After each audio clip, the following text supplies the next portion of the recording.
Hi, I'm very pleased today to share with you some great customer stories from the United States, how various organizations are using augmented and virtual reality for knowledge transfer.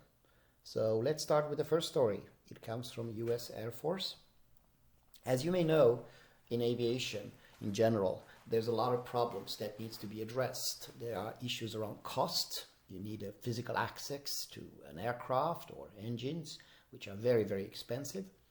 It is oftentimes complex things. You need to be proficient because they are changing, constantly happening with respect to equipment. There are also a lot of risks. There's situations that you need to be trained for that don't happen very often. And for example, on the pilot side, you have simulators, but what do you do for the people in the field? That's an issue. There is quality issues. Part of the issue today is that in a classroom setting, you don't get the hands-on experience. And also, it's very difficult to assess. So the evaluation methods are not necessarily the best. You can't assess someone on a paper-based exam when you try to assess hands-on experience. So those are some of the problems that we are tackling. So first of all, let's see where is today virtual and augmented reality used in a defense setting. So a big area is maintenance, repair, operation, procedure training of various things regarding medical and how to treat soldier in the field, emergency training. There's also location-based experiences review. We've done a lot of work on the security area when you sweep and you do security checks. Virtual reality is very good for that. On the job assistance, so performance, when you have to perform a task to get help when you need it, as you need it, in the context that you need it. Logistics, done quite a lot of logistic training applications. Also in the field, helping with logistics. How to train on new equipment, demonstrate equipment, battlefield configuration and simulation, also configuration of interiors, for example, in trucks and tanks, vehicle simulation and 3D interface visualizations. A lot of these applications we can't really show, demonstrate, because some of them are sensitive, but we can give an overview. So today's example comes from US Air Force. They have an organization called AFWERX. It was established 2017 by the Secretary of Air Force. And the whole idea is to do more agile innovation products and to engage with academia, with non-traditional contributors to the defense sector such as ourselves, and to solve problems in overall enhancing the effectiveness. So they had a challenge, and the challenge was to have mixed reality platform challenge to find new solutions and experts to develop a next generation platform for training operations. So it was a pretty big challenge, 120 different submissions. Of those 120, 15 were selected to come and present in Vegas at a conference. We were one of them, so Eon was selected. Out of those 15, 3 companies were awarded contracts. The first pilot was we call fly-off, and we were selected to move forward after that also with multiple large implementations because of the first pilot success. And today I'll share an overview without going into details about that. So the challenge. So the problem was that and still is that United States Air Force are looking constantly for new ways to improve training and performance. Not only for Air Force, because the Air Force is the lead for also Marines and Army, so throughout the military sector. Now, when they start using VR and AR, they face the problem of creating content efficiently and how to distribute this application in a good way. So the solution was Eon, and more specifically, the AVR platform. Because through the AVR platform, we could not only distribute applications developed safely that have been created, but you can also, through the AVR platform, train non-technical developers to quickly create and distribute those lessons.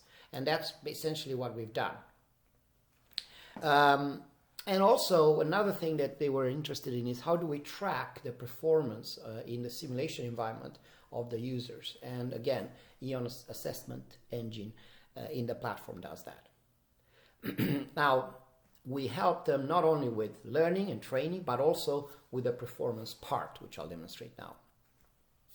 So let's give you first a bird's eye view of the three areas that we provide and advance Air Force with.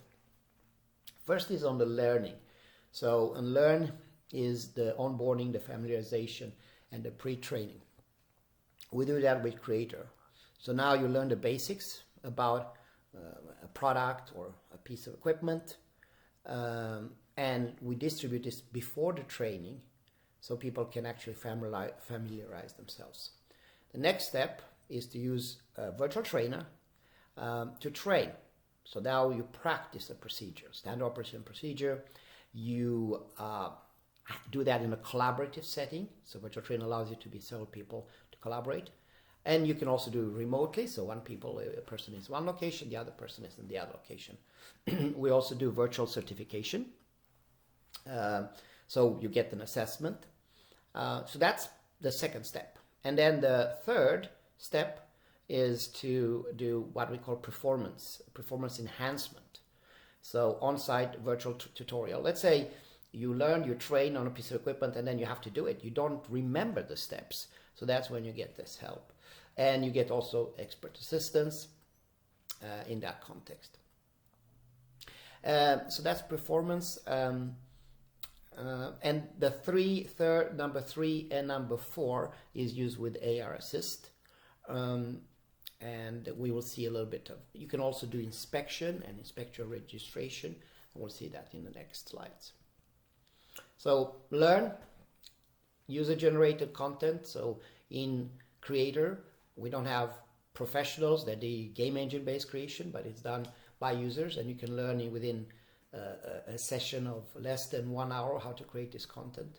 And we have ample evidence that people learn faster, you engage more, and you retain information longer. And you can have both an exploration mode as a user, where you freely explore this, but you can also have an assessment mode where you are subjected to quizzes and exams in virtual reality and augmented reality and mobile.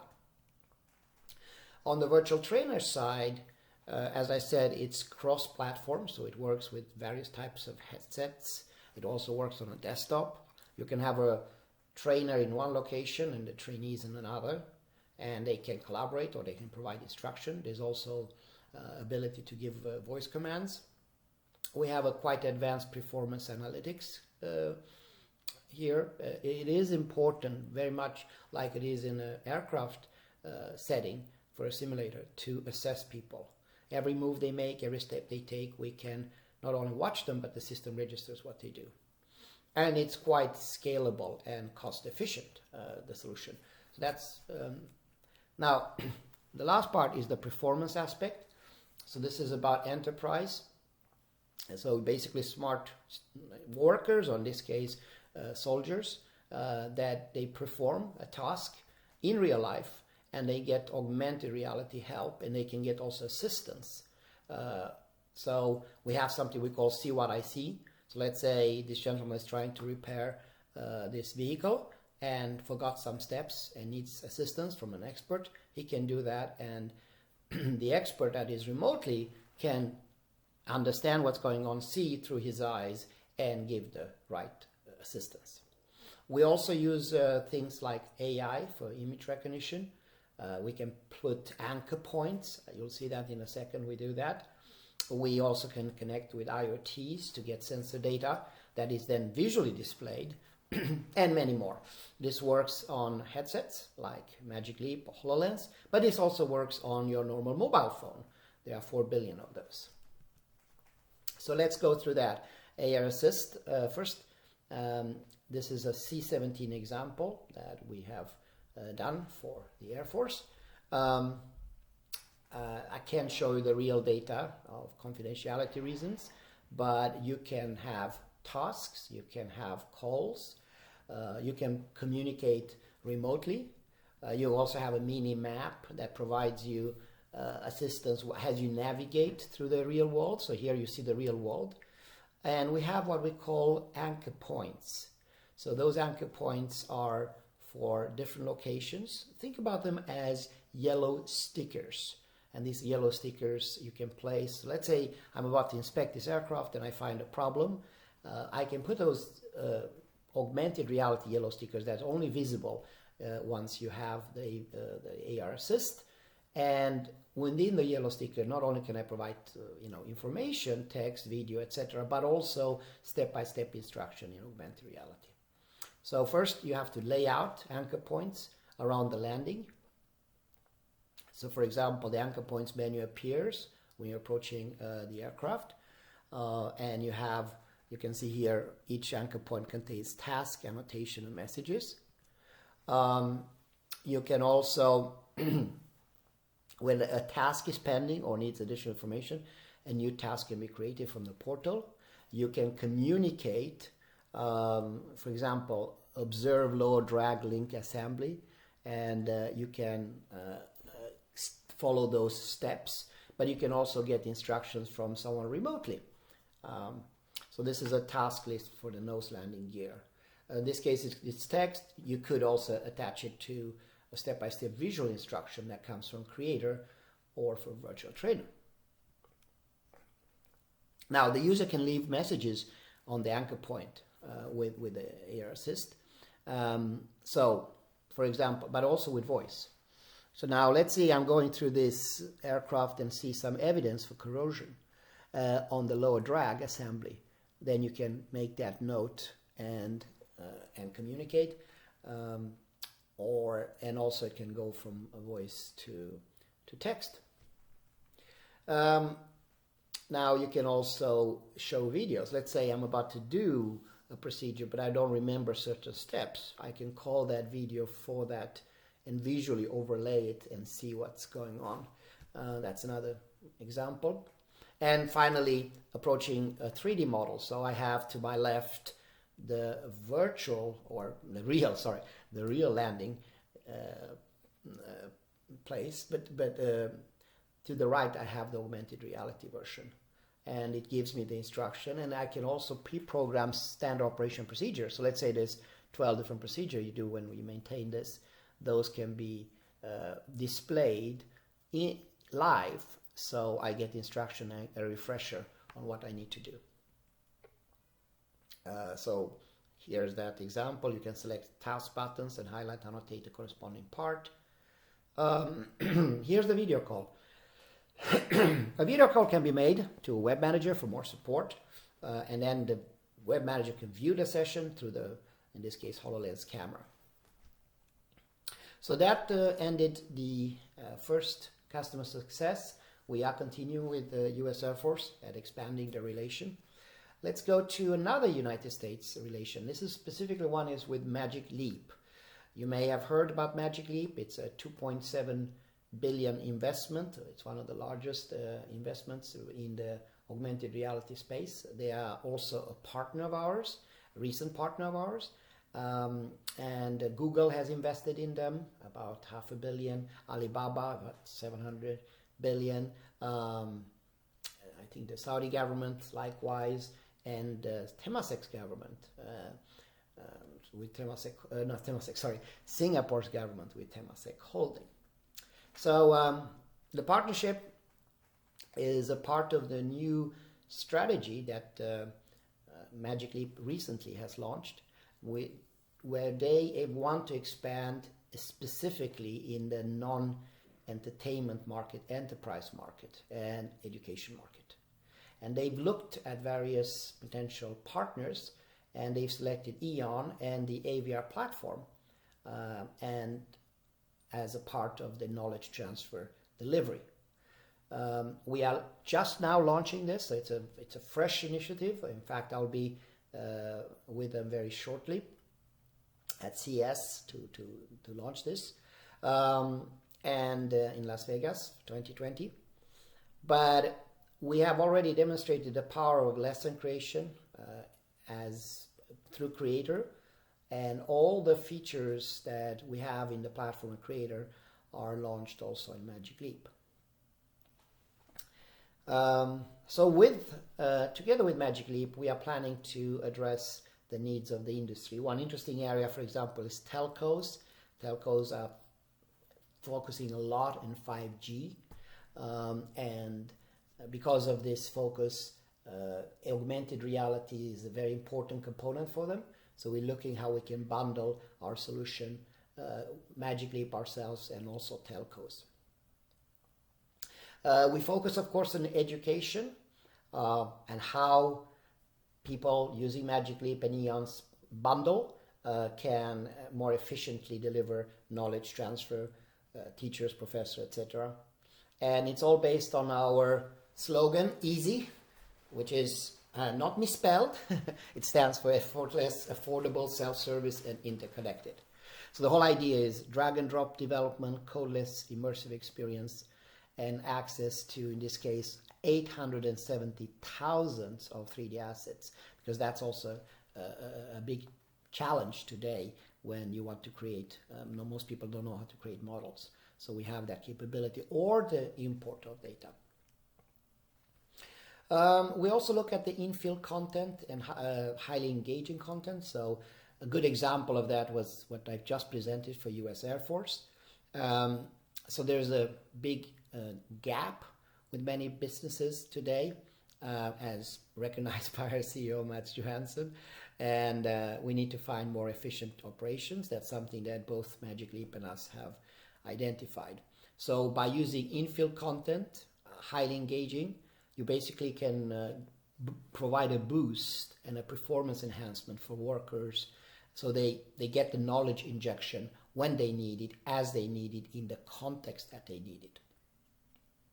So by this partnership, we can provide this immersive next level efficiency to business globally in a very exciting way. So let's move to the education sector. The next success story comes from Nebraska University. They are one of the 5 top medical centers, I believe, in the United States. And this one comes from the usage of a Vault product. Vault is where we have advanced applications developed in partnerships with various academic partners or industrial partners, and we're going to look at one of these Vault assets. Vault contains thousands of assets, very advanced applications that are available for platform. One of them is called iSim, and this focuses on medical students for ophthalmology. So again, we think it's not only about the ability to dissect the eye, but it's also the ability to train people in eye exams. So we're going to look a little bit of how this works.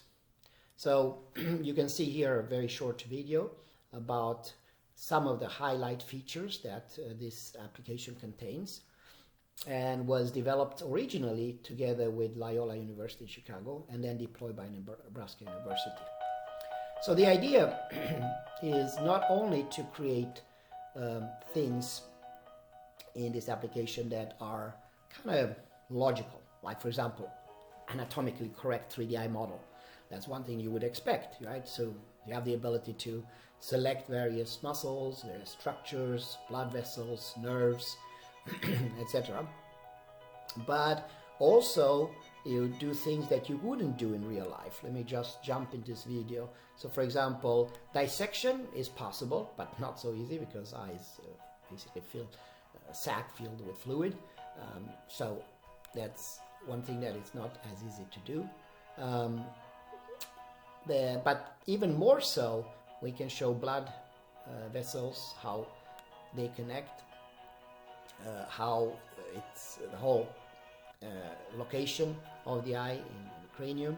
And now to the most exciting part is you can do inject various pathologies. So for example, Horner syndrome in an eye, and the student doesn't know and has to depict what is wrong with this patient just by moving the light source.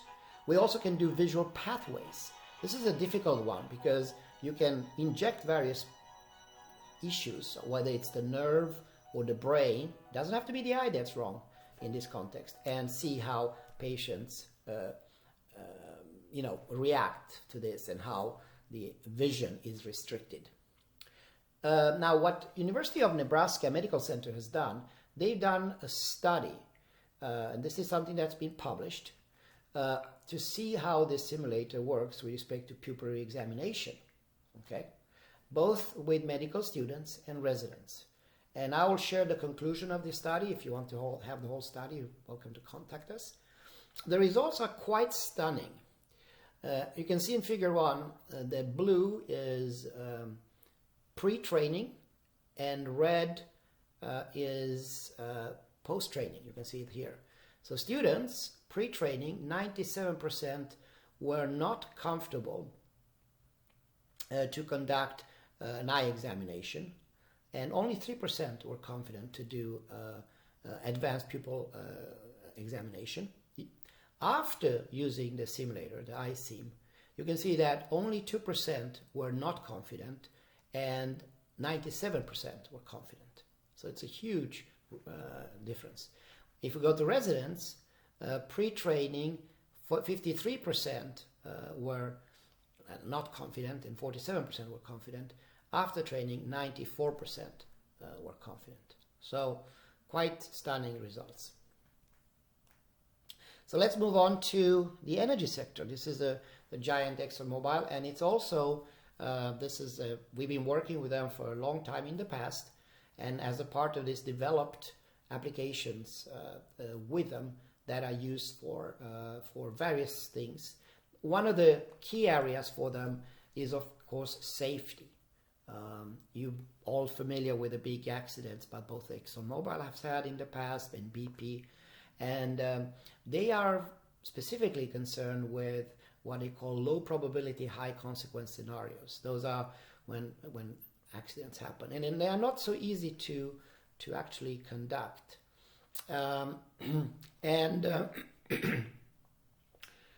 One area that's quite interesting that we were going to look at,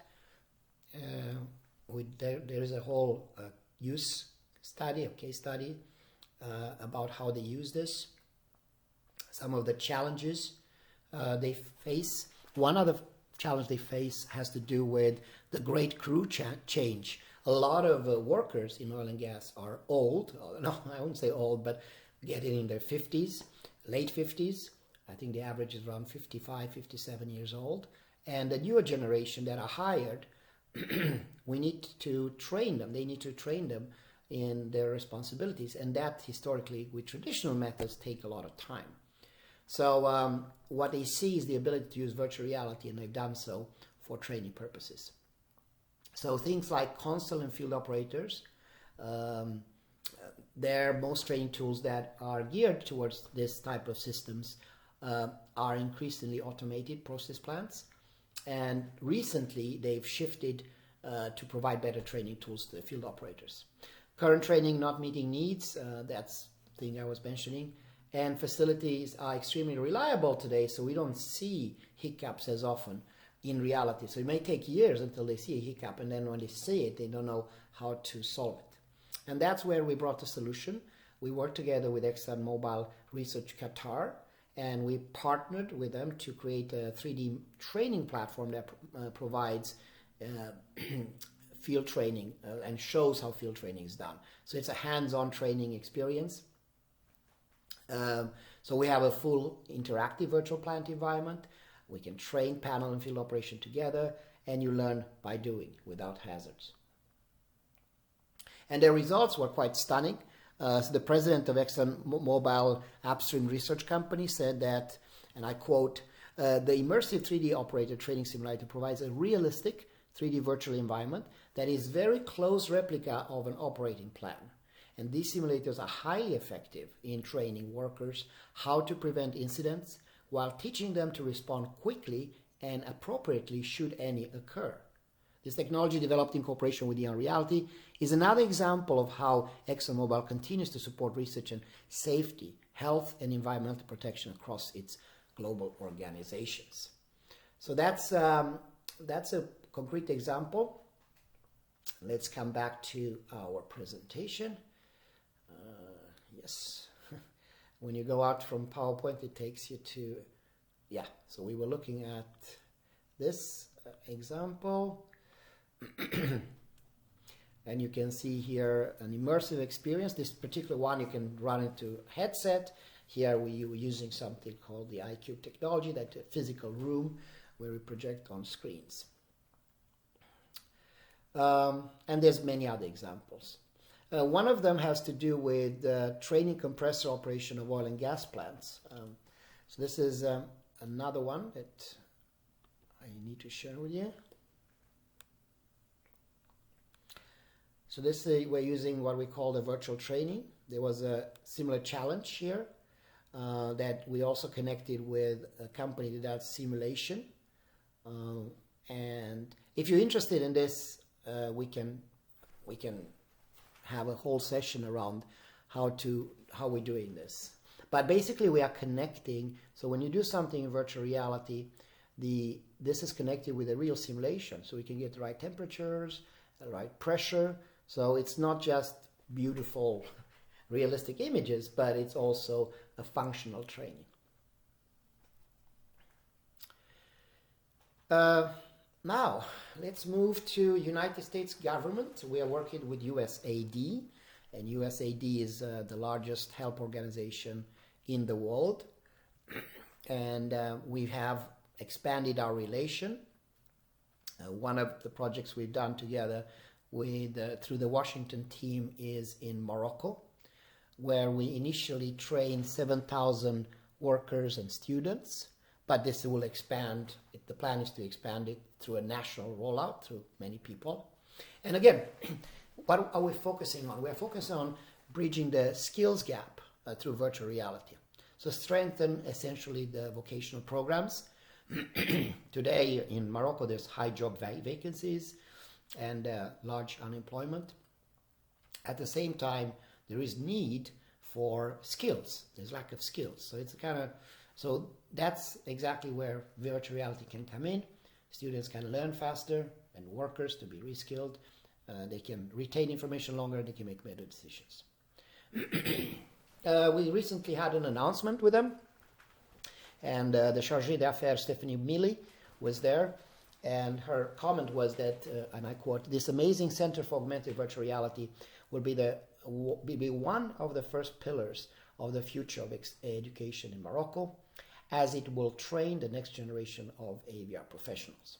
In collaboration with local professors and professionals, the Interactive Digital Center will also design and adapt 3D solutions to be taught at universities, at vocational training schools, and at the workplace.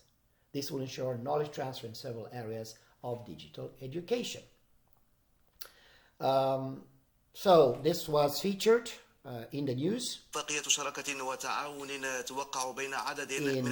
in Morocco, and was the whole event. This is the Minister of Industry. Sorry. And the signature, ADD, and our president was also there. And let's listen in. الأجهزة المحمولة. I'm delighted to be here this evening. أنا سعيدة جدا بتواجد هذا اللقاء. Yes, this is a representative from USAID. They've also published, if you're interested, there is a lot of information that is available publicly on the website of USAID. We have disclosed the partners, so in addition to USAID, we also engage with the local universities, with the Minister of National Education and Vocational Training, with the Moroccan Minister of Industry, Investment and Trade, with the Agency Digital Development. And this is a 5-year program that we are conducting. And you can see the representatives here that I mentioned. So now what's next? Our plan is to expand with USAID in various locations around the world, the Middle East, places also in Asia, and to help grow and support the digital initiatives from USAID. Okay, so let's go back to aviation. This is an example from an airline. They are using our solution for quickly deployment to train employees in safety, operation, maintenance procedures. And let's look at the use case. So this is ground crew training. You can see how it works. The application. And the challenge was that it was difficult to track. Classroom work does not mirror the on-the-job situation. It was difficult to fit into current training. The new training solution needs to utilize existing equipment infrastructure, and it must be easy to use. And that's where we came in with a solution. We did pre-flight checks on Boeing 777, and I have also videos, examples, and we were able to do performance tracking with high fidelity. And the results is these modules are used currently as a part of their overall training. Let me share with you a little bit of how it looks. This is interior. You can see that you can interact. Fans upper, lower. Press the lower switch in and release out to the off position. Leave the upper switch in the on position. So you can be in the Press the interior of switches the aircraft, and you get instructions interactively on different aspects of the aircraft in virtual reality. And you can do also things externally. Now let's move to universities. This is Oral Roberts University, ORU, and they have developed a partnership for their Global Learning Center. And this is to introduce augmented and virtual reality as a part of their learning and transformation of the learning for the 21st century. And to not only to a few students, but throughout their student bases. Now, Dr. Wilson, the president of Oral Roberts, said, I quote, "We are thrilled to further the globalization of ORU with this new Global Learning Center, and it will put ORU on the leading edge and equip the university as we work to expand the availability of ORU's unique whole person education to students around the world." So as you see, this is not just for students at the university, but also expanding beyond. And Michael Matthews, the Chief Information Officer at the university, said that this is the first digital and mediated technology that has proven to directly impact the success of students at every level. And with our enterprise approach, Eon Realities, they will be able to offer the most influential enhancement to reaching the world with highly digitized and mediated whole person education. So interesting, capturing their proven to directly impact success of students at every level. All right. And I've got 30 minutes. And here is a speech, if you're interested to hear more about this, from Matthews directly, about the benefit of this solution.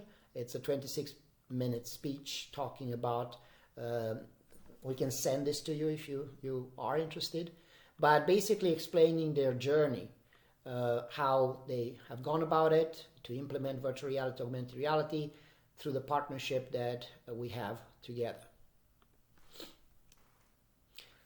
Now let's move back to energy sector. This is Petroskill's success story. And now Petroskills is a leading company in education in this field. And let me just take you there so you can see a little bit concretely what we're doing. So this is a rock outcrop, and this is a virtual training field trip. So you can basically, the challenge here is that these rock outcrop are in a very remote location, and it's quite costly, and sometimes it's not that safe to go and to these rock outcrops. And the solution was to create a virtual one. And this there's no travel needed, reduce cost, of course improve safety, and the results was quite stunning. We have up to 8 kilometer large rock outcrops that are in the platform, or you can go down to millimeter size view with high level textures.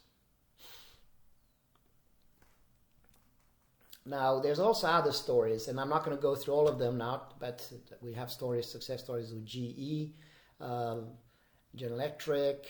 We have success stories with US CAP, which is the US and Canadian Academy for Pathologists. This is thyroid biopsies. We have done virtual aquariums because animals today, we don't want to keep them in captivity. So those are quite realistic environments. Science museums, and company like Endologics.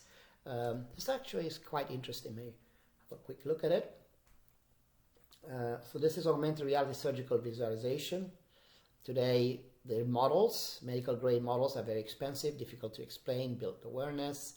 And there we came in with a solution with a digital AR model that's easy to reach audience, and you have a lot of flexibility. You don't have to carry stuff. So I thought it was an interesting one. Exelon, it's also one. This is in the energy sector, and we've done a lot of work with them. Again, connecting things in the back end. So not only visualization, but actually being able to interact in a virtual reality environment. And with that, I hope you enjoyed those examples. There are many more. Perhaps you can contact us and share which area you're interested in, and we are happy to help. Okay, thank you so much, and see you next time.